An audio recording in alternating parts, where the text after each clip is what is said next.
अरे वो बात तो हम लोग भुला ही नहीं सकते कभी। आम की बात तो बहुत दूर की है भाई। उस रास्ते से गुजरते थे तो देखते थे कितना गाली देता था वो हम लोगों को। और भैया आपको याद है एक बार मकरन चौकीदार हमें पकड़ लिया था और आप उसके आम के बगीचे से खूब सारा आम चुरा के भागे थे। अरे आम नहीं है भाई, अमिया। लेकिन एक बात है भाई, वो तुमको कुछ किया नहीं था। लेकिन अरे कैसे कुछ नहीं किया था?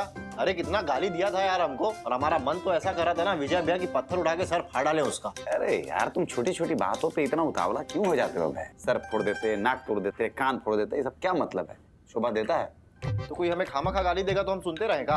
अरे हम तो पलट के जवाब देंगे और ताबड़तोड़ जवाब देंगे। गाली गलौज क्या होता है हम आज तुमको समझाते हैं। गाली समझाओ, गलौज समझाओगे, और कहानी समझाओ, किस्सा समझाओगे। काहे कहानी सुनने का हमारे पास समय नहीं है और किस्सा सुनने का हमारा मन नहीं है। एक अच्छा वक्ता वही होता है भाई जो एक अच्छा श्रोता होता है। अब मान लो तुम अपने विश्वविद्यालय में भाषण दे रहे हो और तुम्हारे मतदाता अगर ये बोल दे कि भैया हमको भाषण नहीं सुनना है, तो कैसा लगेगा तुम्हें? अरे मजाक करे संजय। मान लो कि तुम किसी कुएं में बाल्टी डालते हो पानी निकालने के लिए, और अगर कुएं में पानी ही ना हो तो क्या होगा? 1 करोड़ का सवाल। अरे क्या होगा? वो बाल्टी खाली बाहर आ जाएगा। अब जब कुएं में पानी ही नहीं है कहां से पानी आएगा? लाओ दो 1 करोड़ रुपए। बाल्टी भी उसी कुएं से पानी निकालता है जिस कुएं में पानी होता है। काहे को करोड़? ए चीटिंग, चीटिंग। बाल्टी प्रोडक्टिव नहीं है, मैन्युफैक्चरिंग है। और गाली भी बाल्टी की तरह प्रोडक्टिव नहीं है। अरे कहना क्या चाहते हो भैया? हैं? अरे का कुआं, बाल्टी, मेढक, पानी लगा रखे हो और इतना अंग्रेजी कहाँ सीख रहे हो? प्रोडक्टिव मैनिफेस्टेशन का बनारस में कोई अंग्रेजी क्लास ज्वाइन की होगा? जब मैंडी जैसी गुरु माँ का आशीर्वाद हो तो ऑब्वियसली। ए मैंडी ऑब्वियसली मत करो हमारे सामने, ज्यादा बकैती ना दो। तुम चुपचाप बताओ भैया ने जो बोला तुम्हें समझ में आएगा? पहले पूरी बात सुनो तो। क्या सोलर पावर एक्टिवेट करके ट्यूबलाइट फ्लिकर करा रहा है? देखो, तो मान लो कि तुम किसी को गाली देते हो, तो तुम्हारी गाली देने से उसके मन के भीतर जो है भैया क्रोध पैदा नहीं हो सकता है, क्योंकि गाली में वो ताकत ही नहीं है जो क्रोध को पैदा करवा सके। अब तुम्हारे मन के भीतर जो क्रोध का पानी, हमारा मतलब है क्रोध का कुआं जो भरा हुआ है, गाली सुनते ही बाल्टी बन जाता है और ऊपर खींचा चला आता है, बस। अरे फिर आप घूम घाम के ऐसे कान ना पकड़ के ऐसे नाक पकड़ रहे हो। अरे का पानी, बाल्टी, कुआं, मैनिफेस्टेशन, प्रोडक्शन। अरे हमें सटीक भाषा में समझाओ भैया, हमें ज्यादा दिमाग नहीं हमारे पास। अब तुम उसी दिन का ले लो। आम का बगिया का चौकीदार मकरंद तुमको पकड़ लिया था। पकड़ने के बाद क्या किया? चिल्लाया तुम पे, गाली गलौज किया, गुस्सा किया, बदतमीजी के साथ पेश आया, और तुम्हारे मन के भीतर का जो क्रोध का कुआं था ना गुरु, वो सूख गया था। जानते हो क्यों? क्योंकि तुम डर गए थे और तुम शांत हो गए। उसके बाद मकरंद चाचा थोड़ा बकझक किए और वो भी शांत हो गए, और फिर मामला रफा दफा हो गया। इसीलिए ऋषिमुनि कहते थे कि मौन सबसे बड़ी साधना है। पर हमें एक बात समझ में नहीं आई कि आप मकरंद चौकीदार के यहाँ से ही काहे आम चुराते थे? उसे खाते थे कि उसका जूस बना के पी जाते थे? मकरंद चौकीदार के आम के बगीचा में कभी गए हो? नहीं। मकरंद चौकीदार का आम का पेड़ साक्षात देखे हो? नहीं। कभी उनके आम के पेड़ पे चढ़े हो? कभी चढ़ के उतरे हो? नहीं। अरे वीरू भैया कहाँ जानोगे तुम? अरे का आम रहता है, खाओगे ना ऐसे गुलगुला रसरसा, हमारे मुंह में अभी से पानी आना शुरू हो गया। जो मजा आम को चुरा खाने में है ना वीरू भैया, वो मजा मार्केट से खरीद के खाने में नहीं है। अरे ऐसे रसरीला आम देखो अभी हमारे मुंह में लार आ रहा है। अरे मकरंद चाचा के आम का बगिया का जो आम होता था भैया, वो रसीला रंगीला, ओ अमृत होता था, अमृत।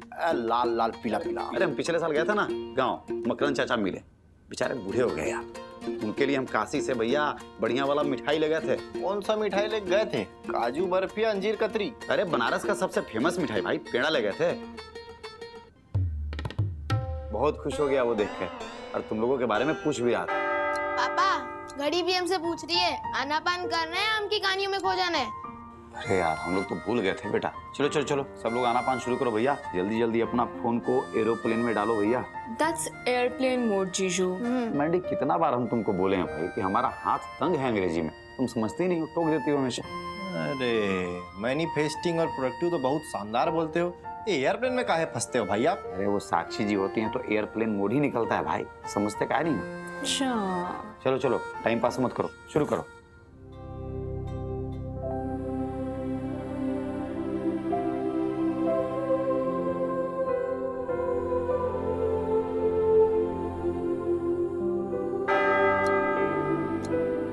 भवतु सब मंगलम। साधु साधु साधु।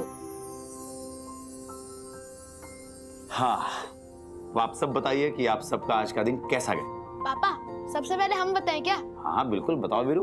हमारा दिन तो काफी शानदार था पापा। स्कूल क्रिकेट टीम का आज पहला मैच था। हमारी टीम ने टॉस जीता, पहले बैटिंग करने का फैसला लिया। हम ओपनिंग बैट्समैन थे और लास्ट तक टिके रहे। अरे बाप रे वीरू भैया, मतलब आज आप नाबाद खेल खेले हो, लास्ट मैन स्टैंडिंग। और कितना रन बनाए हो गुरु? चौका छक्का लगाए कि नहीं लगाए? 6 चौके 2 छक्के, टोटल 59 तक नॉट आउट रहे हम चाचू। और हमने सिर्फ 12 रन देकर 5 विकेट लिए भैया, 5 विकेट। मतलब मैच तुम्हारी टीम जीती? ऑपोजिशन की टीम पूरे 50 रन पर ऑल आउट हो गई। वो तो उतने रन भी नहीं बना पाए जितना वीरू ने अकेले बनाया। हमें बॉय ऑफ द मैच और बेस्ट ऑलराउंडर का अवार्ड मिला। अरे बात की तो ताली बनती है भाई। यो यो क्या बात है। पांडे जी के बेटा, पापा आज आप कुछ नहीं कहोगे? अच्छा है बेटा, लेकिन पापा सबसे ज्यादा तब खुश होंगे जब हमारा बेटा वीरू पढ़ाई लिखाई करने में अच्छा होगा और head boy of the school बनेगा। जी पापा। और मैंडी, तुम्हारा दिन कैसा गया? हमारा दिन तो नॉर्मली था। आज संडे था तो ज्यादा कुछ नहीं हुआ। सुबह उठ के हमने अहीर भैरव का रियाज किया, उसके बाद नेताजी से कुछ बातचीत हुई। That's it. और नेताजी आपका? अरे भैया आज रविवार का दिन था, आज विश्वविद्यालय भी बंद था और सब मीटिंग हम निपटा लिए। अरे एनुअल डे में इतने बिजी हो गए थे ना कि समय ही नहीं मिल पा रहा था आराम करने के लिए। आज पाए समय और आज पाए कथरी और आज पाए बेड, तो जो कमर और पैर सीधा करके सोए है ना, अरे मजा आ गया अभी। अब बताओ आज आपका दिन कैसा था? हमारा दिन भी नॉर्मल ही था भाई, ज्यादा कुछ नहीं हुआ, हम भी तो घर ही पे थे। अभय, वेदिका का वीडियो शूट हुआ? सवेरे सवेरे कसरत के समय कौन फोन करता है भाई? अरे भाभी, भाभी प्रणाम, चरण स्पर्श पाए लागू। छोटी अम्मा तुम हो? अरे वही तो हम कहे, भाभी काहे सवेरे सवेरे हमें फोन कर रही है भाई? आओ बताओ अम्मा, कैसे हो? सब बढ़िया? हाँ आज तो संडे है, लेकिन तुम्हारा वीडियो कैसे शूट होगा? अरे तुम बनारस में रहती ना, तुम्हारा बढ़िया सा गार्डनिंग का वीडियो शूट करके अपलोड कर देते हैं। अरे नहीं नहीं भाई, अभी मोबाइल फोन में इतना टेक्नोलॉजी नहीं है कि हम बनारस में बैठे बैठे गांव का वीडियो निकाल दे। हाँ बेटा, अब ये संडे तो छोड़ना पड़ेगा। तो ठीक है ना, इसमें इतना घबराने की क्या बात है? अगले संडे तुम्हारा बढ़िया सा वीडियो शूट कर देंगे हम। अरे छोटी अम्मा, बात तो तुम्हारा भी सही है, तुमने सारे ऑडियंस को वादा जो कर रखा है। तो तुम एक काम करो, तुम मामा या भाभी किसी से भी ना एक बढ़िया सा वीडियो शूट कराओ और हमें फटाफट से मेल करो, हम झकाझक एडिट करके सटासट अपलोड कर देंगे। ठीक है? हाँ, हमें तुरंत भेजो और कुछ भी रहे तो बताना। हाँ हाँ हाँ, हम सब बढ़िया है घर में। हाँ हाँ, हम सब बढ़िया है घर में, कुछ लगे तो बताना। किससे बात कर रहे हो सवेरे सवेरे? छोटी अम्मा से बात कर रहे थे हम। अच्छा, कैसी है? मस्त है छोटी अम्मा, एकदम चकाचक। और एक बात बताए मैंडी, हमने अपने जीवन में उससे ज्यादा जिम्मेदार लड़की नहीं देखी भाई। बड़ी तारीफ कर रहे हो उसकी।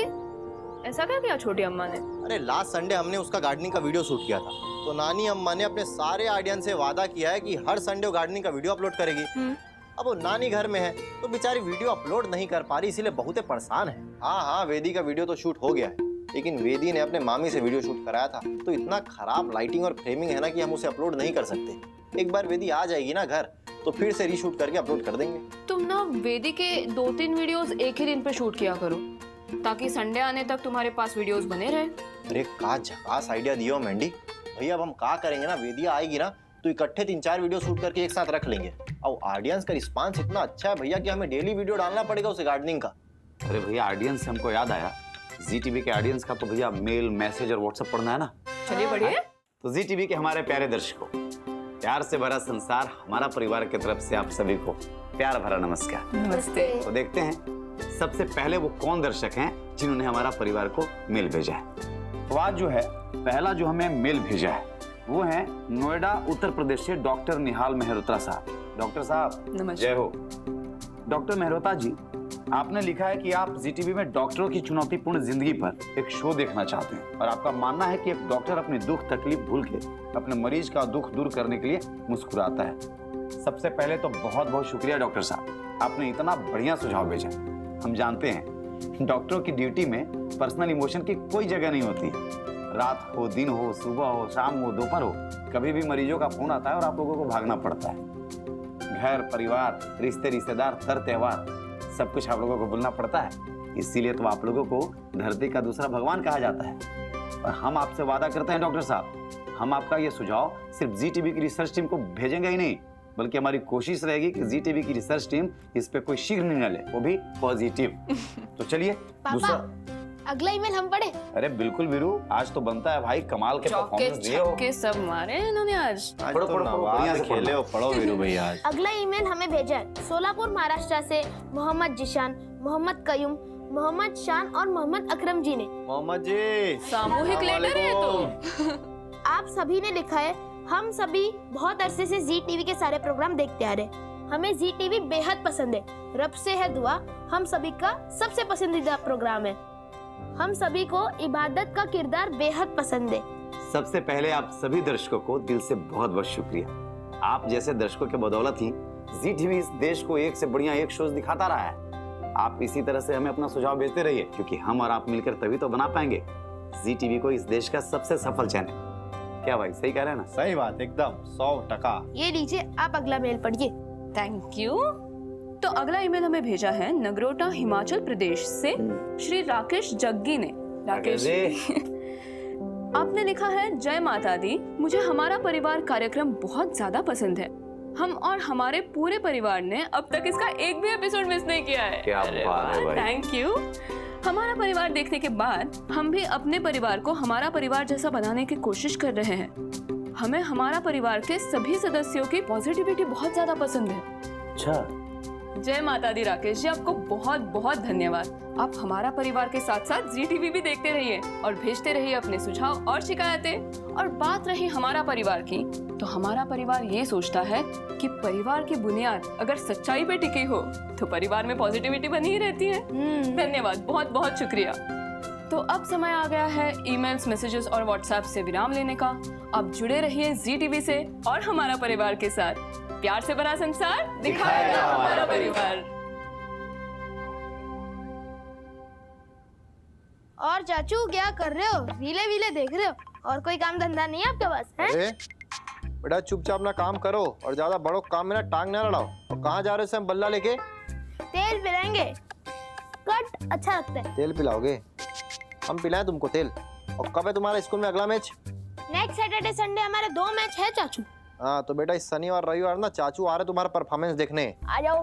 हाँ आ जाओ, देखते तुम सही परफॉर्म करते हो, यहाँ के डींगे हाँकते हो। तो बेटा हमें तो लगता है ना तुम एक नंबर के बाल में नो वहाँ खिलाड़ियों को चाय समोसा भजिया पकौड़ा खिलाते होगे। चाचू नो, अब हमारा मैच देखने के लिए आपको टिकट लेना पड़ेगा। अच्छा, मतलब अपने भतीजे का परफॉर्मेंस देखने के लिए अब चाचू टिकट कटाएंगे? चाचू हमारे कोच सर ने साफ साफ कह दिया है, अब वीरू का परफॉर्मेंस देखने के लिए टिकट लगेगा। समझ में आई बात? कौन है रे तुम्हारा कोच? वीरू, तुम्हारे चाचू ने तुम्हें बहुत अच्छा क्रिकेट प्लेयर बनाया बेटा। बैटिंग हो, बॉलिंग हो, फील्डिंग हो, देख रहा हूँ तीनों में तुम बहुत अच्छा परफॉर्म करते हो। लेकिन बेटा इधर कुछ दिनों से हम देख रहे हैं ना, तुम्हारे खेल में घमंड दिखने लगा है। घमंड तो बहुते बढ़ गया है वीरू तुम्हारा, देख रहे हैं।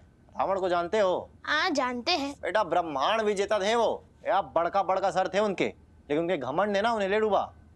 घमंड बहुत अच्छी बात नहीं है बेटा, और घमंड करने वालों की ना हार होती ही होती है। एक काम करो, इधर इधर इधर, हम तुमको घमंड पे ना एक बहुत बढ़िया कहानी सुनाने जा रहे हैं, और कहानी सुनने के बाद तुम्हें खुद फैसला लेना है कि तुम्हें खेलना चाहिए या खेल में घमंड करना चाहिए। जी पापा। सुनाओ सुनाओ, बहुत बेट को तेल पिलाना है ना बेटा, तुमको तेल पिलाते हैं, रुको अभी। तो सुनो, एक महात्मा थे, वे हमेशा घूमते रहते थे। देशाटन का उन्होंने संकल्प ले रखा था।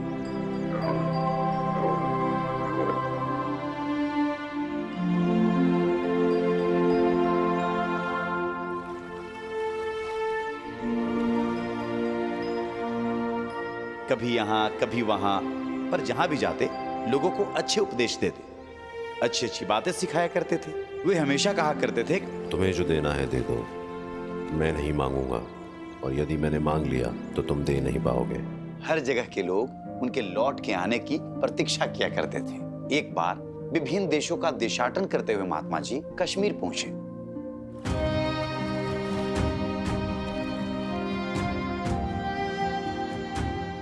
कश्मीर के लोग तो पिछले कई वर्षों से उनकी प्रतीक्षा कर रहे थे। उन्हें आया देख उन सबकी भक्ति आस्था खिल उठी। वे सभी गुरु के समान उनका आदर करते थे और उनकी कही बात को गुरु आज्ञा की तरह स्वीकार कर लिया करते थे। महात्मा जी को भी कश्मीर की आबो हवा काफी पसंद थी, इसलिए वे अन्य स्थानों की अपेक्षा कश्मीर में कुछ अधिक रुका करते थे। उन दिनों कश्मीर में राजा अरिदमन सिंह का राज्य था। राजा को इस बात पर बहुत घमंड था कि इस संसार में उनसे बड़ा दानी कोई दूसरा नहीं है। वे अक्सर लोगों की इच्छा पूछ के दान किया करते थे। एक दिन घुमक्कड़ महात्मा की कृति राजा अरिदमन सिंह के कानों तक पहुंची। उन्होंने सुन रखा था कि घुमक्कड़ महात्मा जी किसी से कुछ नहीं मांगते। राजा अरिदमन का अहंकार उन्हें उकसाने लगा। वे खुद संत की कुटिया आए और उन्होंने घुमक्कड़ महात्मा जी को अपने महल में आने का निमंत्रण दिया। महात्मा जी तो घुमक्कड़ स्वभाव के ही थे। उन्होंने राजा का निमंत्रण स्वीकार कर लिया, पर तभी राजा ने एक शर्त रख दी। मेरे महल आकर आपको अपनी इच्छा का मुझसे कुछ भी मांगना पड़ेगा। महात्मा जी ने पल भर में राजा के अहंकार को पहचान लिया और उनकी शर्त को स्वीकार कर लिया। महात्मा जी के सारे शिष्य आश्चर्य में थे। जो महात्मा जी कभी किसी से कुछ नहीं मांगते थे, वो राजा से क्या मांगेंगे? सारा कश्मीर उस दिन की प्रतीक्षा कर रहा था जिस दिन महात्मा जी राजा के महल जाने वाले थे।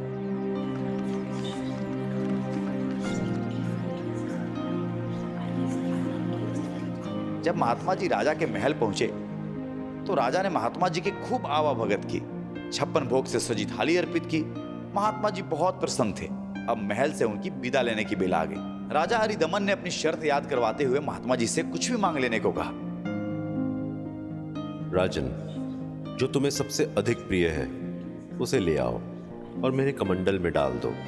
यदि कमंडल भर जाए तो समझ लेना मुझे मेरी इच्छा की चीज मिल गई। राजा की आज्ञा पर खजाने से सोना लाया गया और महात्मा जी के कमंडल में डाला गया। पर छोटा सा कमंडल ढेर सारे सोने से नहीं भरा और सोना लाया गया, फिर भी कमंडल नहीं भरा।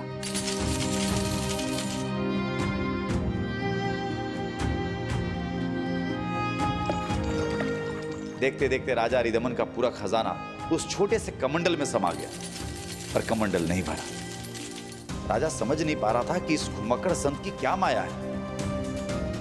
वो महात्मा जी के पैरों में बैठ के विनती करने लगा तो महात्मा जी ने मुस्कुराकर कहा, राजन, अपना सोना वापस ले लो और मुझे अपना अहंकार दे दो। तुम्हारे अहंकार से मेरा कमंडल लबालब भर जाएगा, क्योंकि मैं लोगों का अहंकार ही बचाता हूँ। महात्मा जी की बात सुनकर राजा अरिदमन को अपनी भूल का एहसास हो गया और वो महात्मा के चरणों में बैठ गया और जीवन भर घमंड न करने की शपथ लेने लगा। उसने महात्मा जी से उपदेश देने को कहा। अपनी बात कहते समय राजा की आंख से बहा एक आंसू महात्मा जी के कमंडल में गिरा और आंसू की केवल एक बूंद से महात्मा जी का कमंडल लबालब भर गया। राजा आश्चर्यचकित था, पर महात्मा जी ने उपदेश देते हुए कहा, राजन, तुम्हारे पश्चाताप के आंसू ने तुम्हारे अहंकार को भगा दिया। मेरा कमंडल लबालब भर गया। घमंड एक ऐसी बुराई है जिसमें हमारे सभी गुणों का महत्व खत्म हो जाता है और इस बुराई की वजह से आपके भी सारे गुण महत्वहीन हो जाते हैं। राजा को घमंड से बचना चाहिए। आपके पास जो भी धन संपत्ति है उस पर आपसे पहले आपकी प्रजा का हक है, क्योंकि राजा के लिए उसकी प्रजा का सुख ही सर्वोपरि है। प्रजा की सेवा निस्वार्थ भाव से करो, तभी तुम्हारा राजधर्म पूरा होगा। राजा को संत की बात समझ में आ गई और उसने घमंड छोड़ने का संकल्प ले लिया। बहुत अच्छी कहानी थी पापा। हमें हमारी गलती का एहसास हो गया। हम खेल से ज्यादा अपने गुणगान गाने में ही लगे रहते थे, पर अब हमें समझ में आ गया कि ओवर कॉन्फिडेंस और घमंड अच्छी बात नहीं है। अब हम सिर्फ अपने खेल पर ध्यान देंगे। वीरू वाला प्रॉमिस। हमारे प्यारे जी टीवी के दर्शकों, उम्मीद करता हूं वीरू के साथ साथ आपको हमारा परिवार में सुनाई जाने वाली कहानियां काफी प्रभावित करती होंगी। फिर भी अगर आप इस विषय पर कुछ लिख भेजना चाहते हैं, जैसे कि अपने सुझाव, अपने विचार, अपनी प्रशंसा, अपनी शिकायत, तो लिख भेजिए ना हमारा परिवार के व्हाट्सएप और ईमेल आईडी। अब हम हमारा परिवार से भैया अलविदा लें, इससे पहले हम आपको जो है जी टीवी पे प्रसारित होने वाले सारे शोज की जानकारी दे देते हैं। गुरु कहा है ना कि आज जी टीवी ने अपने सारे शो से ले लिया है एक दिन का विराम, क्योंकि अब से थोड़ी देर बाद आने जा रहा है सिने जगत का बेहद पॉपुलर अवार्ड शो। आज की शाम आप समझ गए ना हम किसकी बात कर रहे हैं? अरे महाराज, हम बात कर रहे हैं आईफा अवार्ड 2024 की, जब से कुछ ही देर बाद आपके टीवी स्क्रीन पे शुरू होने वाला है।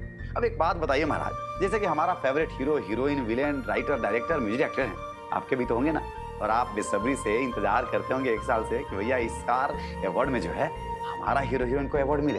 तो भैया किसको मिलता है किसको नहीं मिलता है उसको जानने के लिए बस थोड़े समय की बात है। अवार्ड शुरू होने वाला है, जुड़े रहिए जैसे कि हम जुड़े हुए हैं जी टीवी के साथ। तो आइए अवार्ड शुरू हो इससे पहले हम आपको आज इस शो की प्यारी प्यारी झलकियां दिखा देते हैं। आइए हम भी देख लेंगे आपके साथ साथ।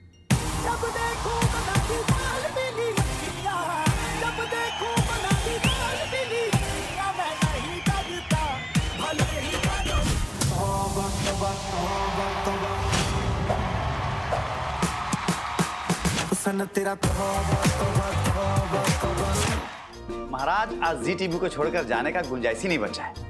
आपसे किए वादे के अनुसार जी टीवी कल से यानी सोमवार से ला रहा एक बेहद प्यारा शो जाने अनजाने हम मिले, जिसका प्रसारण जो है हर सोमवार से शुक्रवार रात 9:30 बजे जी टीवी पर होगा। इस शो के झलक से पहले आपको हम दिखाते हैं इस शो का प्रोमो। भाई देखते हैं आपके साथ हम भी।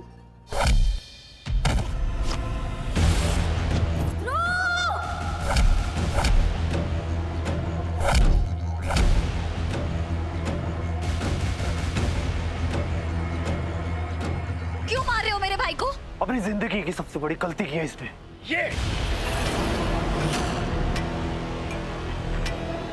ये शगुन ध्रुव और उन्नी के रिश्ते के लिए नहीं है। तो फिर किसके लिए है? मिस रीत चौधरी के लिए। तुम बनोगी मेरी गारंटी वाली बीवी।